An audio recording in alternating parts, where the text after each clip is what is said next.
guys, this is Melanie from Collegiate Sports Medicine, and I'm coming to you from my house. And obviously over the past little while, people have been looking at ways to help themselves at home with various things that they're struggling with.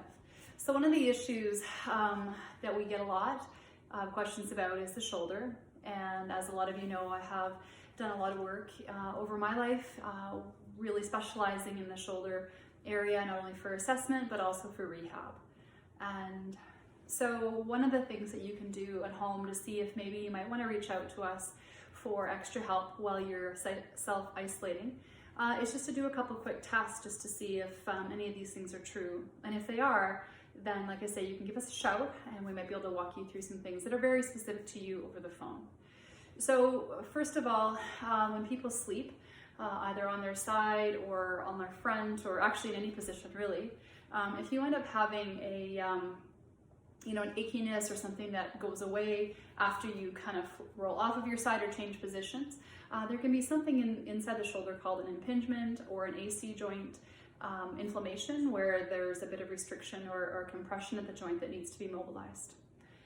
One of the other areas is if you go to reach behind your back and one arm goes easily behind your back and the other one doesn't go very far, and you'll be able to tell that by if you just kind of stand up and if you kind of reach, like you can see this one doesn't go quite as far as this one goes.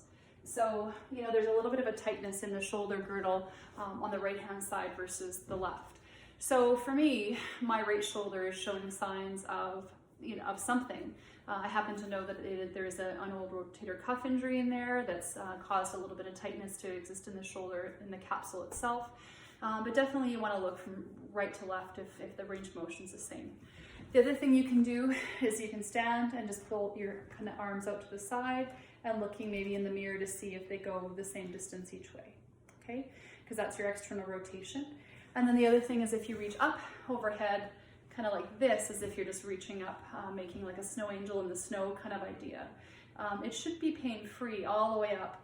And if you're getting a little bit of a catching or pain in this middle range between say 60 and 120 degrees in that area, it could be a little bit of an impingement going on where the tendons are pinching underneath some of the structures of the shoulder.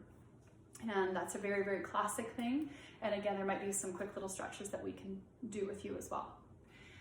There are some areas that we can find or point you to do some self-trigger point areas or trigger point frictions or treatments on yourself at home.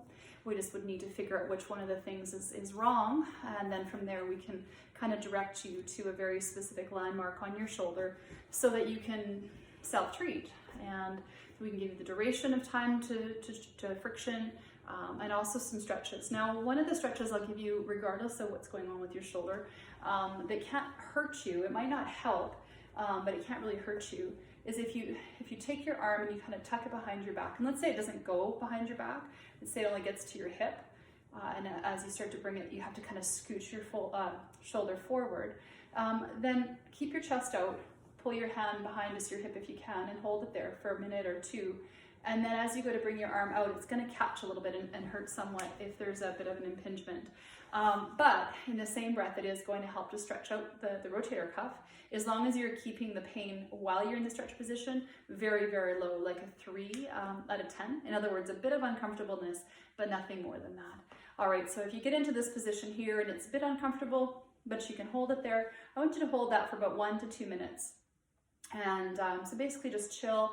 Don't allow the shoulder to scooch forward as you hold it there. So you really want to have chest out, shoulder blades back to kind of get that stretch. If you're able to get your arm further behind you, you can kind of hold it there with your other arm, chest out, shoulder blades back. Again, 1 to 2 minutes, depending on your tolerance. If it's starting to get more sore as you go, then pull your arm out from underneath there, nice and easy, bring it around and give it a little bit of time. So you might wait a couple hours and see, did it feel better in general? Is it the same?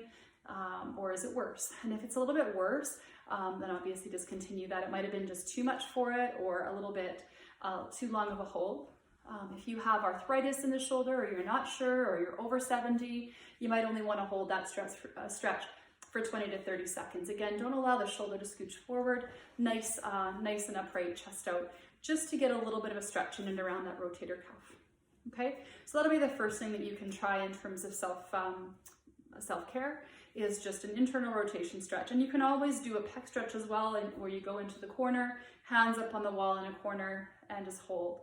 Again, a lot of people will stick their head forward when they do it, and that's really bad for the neck and shoulders. So you want to keep your head nice and upright, go into the corner and hold. With those ones, we usually start with 30 seconds and then build maybe to 60 seconds if you tolerate it well, but you really want to keep things mobile. And then if things are feeling better and better, then we can start to get into some strengthening and do some very, very progressive strengthening items from home. Things like wall push-ups, you know, some tricep push-ups, different things like that, where you can use your body weight and a lot of the equipment that you have at home. And even if you don't have any equipment at home, there's lots we can still do. So hopefully that helps, and take care of yourself.